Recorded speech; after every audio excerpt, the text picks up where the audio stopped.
ओम नमो भगवते वासुदेवाय नमः।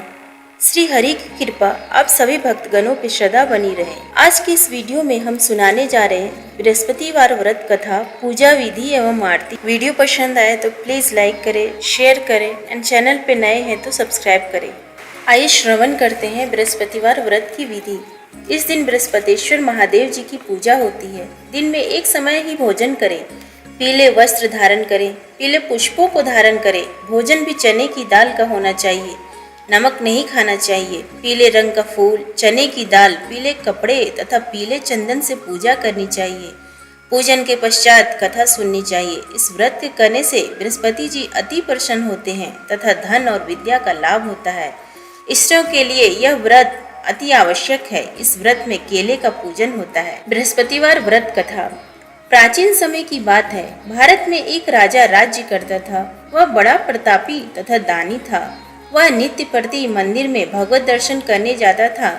वह ब्राह्मण और गुरु की सेवा किया करता था। उसके द्वार से कोई भी याचक निराश होकर नहीं लौटता था। वह प्रत्येक गुरुवार को व्रत रखता एवं पूजन करता था। हर दिन गरीबों की सहायता करता था। परंतु यह सब बातें उसकी रानी को अच्छी नहीं लगती थी। वह न व्रत करती और न किसी को एक भी पैसा दान में देती थी। वह राजा से भी ऐसा करने को मना किया करती थी। एक समय की बात है कि राजा शिकार खेलने वन को चले गए। घर पर रानी और दासी थी। उस समय गुरु बृहस्पति साधु का रूप धारण कर राजा के दरवाजे पर भिक्षा मांगने आए। साधु ने रानी से भिक्षा मांगी तो वह कहने लगी, हे साधु महाराज, मैं इस दान और पुण्य से तंग आ गई हूँ। इस कार्य के लिए तो मेरे पति देव ही बहुत हैं। अब आप ऐसी कृपा करें कि सारा धन नष्ट हो जाए तथा मैं आराम से रह सकूं। साधु रूपी बृहस्पति देव ने कहा, हे देवी, तुम बड़ी विचित्र हो। संतान और धन से कोई दुखी नहीं होता है, इसको सभी चाहते हैं। पापी भी पुत्र और धन की इच्छा करता है। अगर तुम्हारे पास धन अधिक है तो भूखे मनुष्यों को भोजन कराओ, प्याऊ लगवाओ, ब्राह्मणों को दान दो, धर्मशालाएं बनवाओ, कुआं, तालाब, बावड़ी, बाग, बगीचे आदि का निर्माण कराओ तथा निर्धनों की कुंवारी कन्याओं का विवाह कराओ। साथ ही यज्ञादि करो। इस प्रकार के कर्मों से आपके कुल का और आपका नाम परलोक में भी सार्थक होगा एवं तुम्हें भी स्वर्ग की प्राप्ति होगी। परंतु रानी साधु की इन बातों से खुश नहीं हुई। उसने कहा, हे साधु महाराज, मुझे ऐसे धन की आवश्यकता नहीं जिसको मैं अन्य लोगों को दान देती फिरूं तथा जिसको रखने और संभालने में ही मेरा सारा समय नष्ट हो जाए। साधु ने कहा, हे देवी, यदि तुम्हारी ऐसी ही इच्छा है तो जैसा मैं तुम्हें बताता हूँ तुम वैसा ही करना। बृहस्पतिवार के दिन घर आंगन को गोबर से लीपना, अपने केसों को पीली मिट्टी से धोना, केसों को धोते समय स्नान करना, राजा से कहना वह हजामत करवाए, भोजन में मांस, मदिरा खाना, कपड़े धोबी के यहाँ धुलने देना। इस प्रकार 7 बृहस्पतिवार करने से तुम्हारा सारा धन नष्ट हो जाएगा। यह कहकर साधु महाराज रूपी बृहस्पति देव अंतर्ध्यान हो गए। रानी ने साधु के कहने के अनुसार 7 बृहस्पतिवार तक वैसा ही करने का विचार किया। साधु के बताए अनुसार कार्य करते हुए केवल 3 बृहस्पतिवार ही बीते थे कि उसकी समस्त धन संपत्ति नष्ट हो गई। भोजन के लिए दोनों समय परिवार तरसने लगा तथा सांसारिक भोगों से दुखी रहने लगा। तब राजा रानी से कहने लगा कि हे रानी, तुम यहाँ पर रहो, मैं दूसरे देश को जाता हूँ, क्योंकि यहाँ पर मुझे सभी मनुष्य जानते हैं, इसलिए मैं यहाँ पर कोई काम नहीं कर सकता। मैं अब परदेश जा रहा हूँ, वहाँ कोई काम धंधा करूँगा, शायद हमारे भाग्य बदल जाए। ऐसा कहकर राजा परदेश चला गया। वह वहाँ जंगल से लकड़ी काट कर लाता और शहर में बेचता। इस तरह जीवन व्यतीत करने लगा। इधर राजा के बिना रानी और दासियां दुखी रहने लगी। किसी दिन भोजन मिलता और किसी दिन जल पीकर ही रह जाती। एक समय रानी और दासियों को 7 दिन बिना भोजन के व्यतीत करने पड़े। तो रानी ने अपनी दासी से कहा, हे दासी, यहाँ पास में ही नगर में मेरी बहन रहती है, वह बड़ी धनवान है, तो उसके पास जा और वहाँ से 5 सिर बेझर मांग कर ले आ, जिससे कुछ समय के लिए गुजारा हो जाएगा। दासी रानी की बहन के पास गई। रानी की बहन उस समय पूजा कर रही थी। बृहस्पतिवार का दिन था। दासी ने रानी की बहन से कहा, हे रानी, मुझे आपकी बहन ने भेजा है, मुझे 5 सेर बेझर दे दो। दासी ने यह बात अनेक बार कही, परंतु रानी की बहन ने कोई उत्तर नहीं दिया, क्योंकि वह उस समय बृहस्पतिवार की कथा सुन रही थी। जब दासी को रानी की बहन ने कोई उत्तर नहीं मिला तो वह बहुत दुखी हुई। उसे क्रोध भी आया। वह लौटकर रानी से बोली, हे रानी, आपकी बहन बहुत ही घमंडी है, वह छोटे लोगों से बात भी नहीं करती। मैंने उससे कहा तो उसने कोई उत्तर नहीं दिया। मैं वापस चली आई। रानी बोली, हे दासी, इसमें उसका कोई दोष नहीं है। जब बुरे दिन आते हैं तब कोई सहारा नहीं देता। अच्छे बुरे का पता विपत्ति में ही लगता है। जो ईश्वर की इच्छा होगी वही होगा।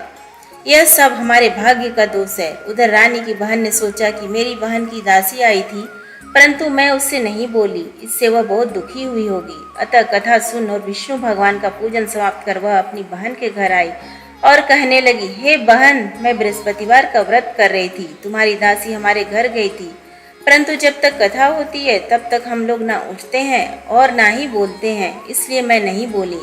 कहो दासी, क्यों गई थी? रानी बोली, हे बहन, हमारे घर अनाज नहीं था। वैसे तुमसे कोई बात छिपी नहीं है, इस कारण मैंने दासी को तुम्हारे पास 5 सेर बेझर लेने के लिए भेजा था।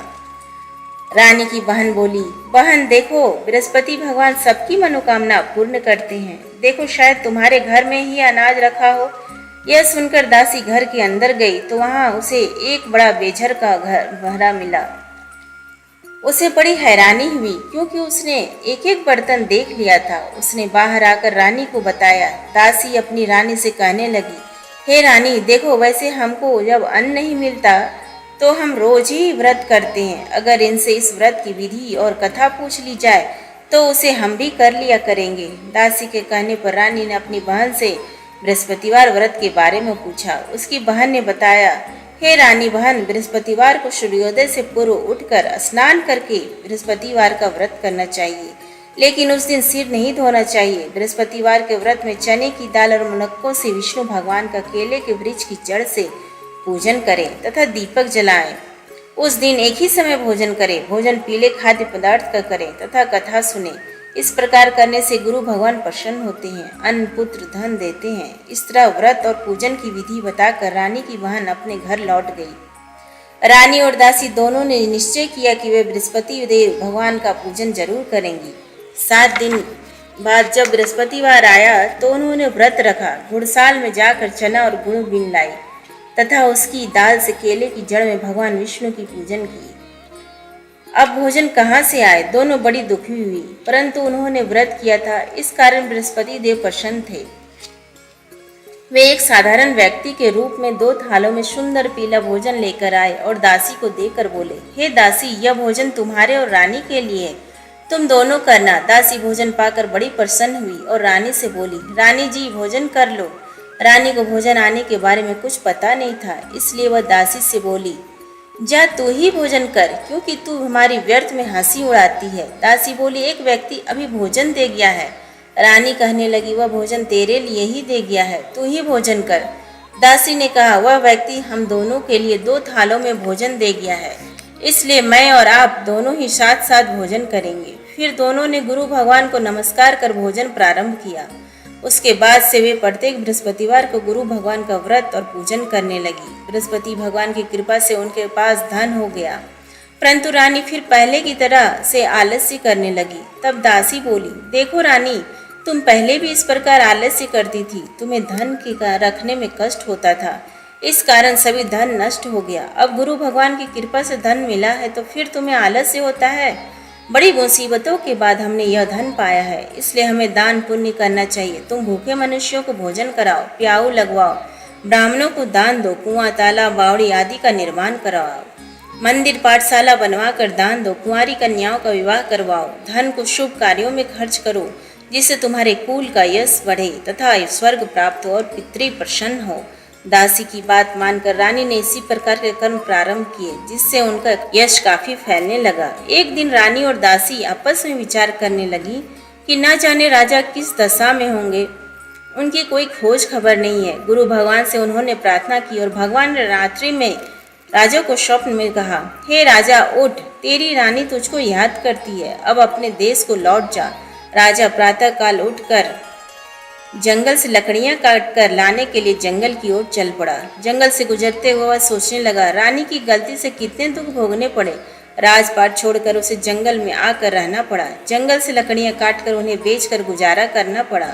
उसी समय उस जंगल में बृहस्पति देव एक साधु का रूप धारण कर आए और राजा के पास आकर बोले, हे लकड़हारे, तुम इस सुनसान जंगल में किस चिंता में बैठे हो, मुझे बतलाओ। यह सुन राजा के नेत्र में जल भर आया और साधु की वंदना कर बोला, हे प्रभु, आप सब कुछ जानने वाले हैं। इतना कहकर राजा ने साधु को अपनी संपूर्ण कहानी सुना दी। महात्मा तो स्वभाव से ही दयालु होते हैं। वे राजा से बोले, हे राजा, तुम्हारी पत्नी ने बृहस्पति देव के प्रति अपराध किया था, जिसके कारण तुम्हारी यह दशा हुई। अब तुम किसी प्रकार की चिंता मत करो, भगवान तुम्हें पहले से अधिक धन देंगे। देखो, तुम्हारी पत्नी ने बृहस्पतिवार व्रत का प्रारंभ कर दिया है। अब तुम भी बृहस्पतिवार का व्रत करके चने की दाल व गुड़ और जल को लोटे में डालकर केले के पत्ते से भगवान विष्णु का पूजन करो। फिर कथा कहो या सुनो, भगवान तुम्हारी सब मनोकामनाओं को पूर्ण करेंगे।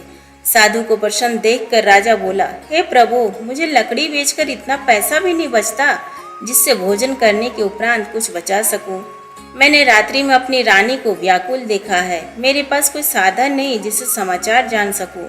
फिर मैं बृहस्पतिवार की कौन सी कहानी कहूँ या सुनूं, मुझको तो कुछ भी मालूम नहीं है। साधु ने कहा, हे राजा, तुम किसी बात की चिंता मत करो। बृहस्पतिवार के दिन तुम रोजाना की तरह लकड़ियाँ लेकर शहर में जाओ। तुम्हें रोज से 2 गुना धन प्राप्त होगा, जिससे तुम भली भांति भोजन कर लोगे तथा बृहस्पति देव की पूजा का सामान भी आ जाएगा। बृहस्पति देव की कथा इस प्रकार है। प्राचीन काल में एक बहुत ही निर्धन ब्राह्मण था। उसके कोई संतान नहीं थी। वह नित्य पूजा पाठ करता, परंतु उसकी स्त्री बहुत मालिनता के साथ रहती थी। वह न स्नान करती, न किसी देवता का पूजन करती। प्रातः काल उठते ही सर्वप्रथम भोजन करती, बाद में कोई अन्य कार्य करती। ब्राह्मण देवता बहुत दुखी रहते थे। पत्नी को बहुत समझाते, किंतु उसका कोई परिणाम न निकलता। भगवान की अनुकंपा से एक समय उस ब्राह्मण की पत्नी गर्भवती हुई और 10वें महीने एक सुंदर कन्या को जन्म दिया। निर्धन ब्राह्मण कन्या के जन्म से बहुत दुखी हुआ। धीरे धीरे ब्राह्मण की कन्या बड़ी होने लगी। बचपन से उस कन्या की रुचि भगवान विष्णु की पूजा में थी। वह प्रातः उठते ही स्नान आदि करके भगवान विष्णु की पूजा करने मंदिर में जाती थी। बृहस्पतिवार को व्रत करके विधिवत पूजा पाठ करती थी। पूजा पाठ के बाद वह पढ़ने के लिए पाठशाला में जाती थी। घर से चलते हुए वह मुट्ठी भर जौ साथ लेकर जाती और पाठशाला के रास्ते में थोड़े थोड़े जौ गिराती जाती थी। जब वह पाठशाला से घर लौटती तो जौ के वह दाने सोने में बदले हुए मिलते थे। लड़की सभी सोने के दाने बिन लाती थी। एक दिन जब वह सोने के दानों को साफ कर रही थी तो उसकी माँ ने कहा, बेटी, सोने के दाने साफ करने के लिए सोने का सूप भी होना चाहिए। अगले दिन बृहस्पतिवार था। उसने भगवान बृहस्पति देव की पूजा करते हुए प्रार्थना की, हे भगवान, यदि मैंने आपका व्रत विधिवत किया हो तो मुझे सोने का सूप दे दो। भगवान बृहस्पति देव ने उसकी मनोकामना पूरी करने का वचन दिया। पाठशाला से लौटते समय उसे रास्ते में सोने का सूप पड़ा हुआ मिला। घर लौटकर सोने का सूप अपनी माँ को दिखाकर वह सोने के दाने साफ करने लगी। उसी समय नगर का राजकुमार उसके घर के पास से गुजरा। उस सुंदर लड़की को सोने के सूप में जौ साफ करते देख राजकुमार उस पर मोहित हो गया। महल में लौटकर राजकुमार ने राजा से उस लड़की से विवाह करने की इच्छा प्रकट की तो राजा ने ब्राह्मण को महल में बुलाकर राजकुमार से उसकी लड़की के विवाह की बात कही। ब्राह्मण तैयार हो गया। धूमधाम से उस लड़की का विवाह राजकुमार से हो गया। दुल्हन बनकर ब्राह्मण की लड़की महल में चली गई। लड़की के चले जाने से ब्राह्मण फिर निर्धन हो गया। उसे कई कई दिन भोजन भी नहीं मिलता था। बहुत दुखी होकर ब्राह्मण एक दिन अपनी लड़की के पास गया। अपने पिता से निर्धनता का समाचार सुनकर उसे बहुत सा धन देकर पिता को विदा किया। उस धन से ब्राह्मण के कुछ दिन तो आराम से गुजर गए, लेकिन जल्दी ही फिर भूखों मरने की हालत हो गई।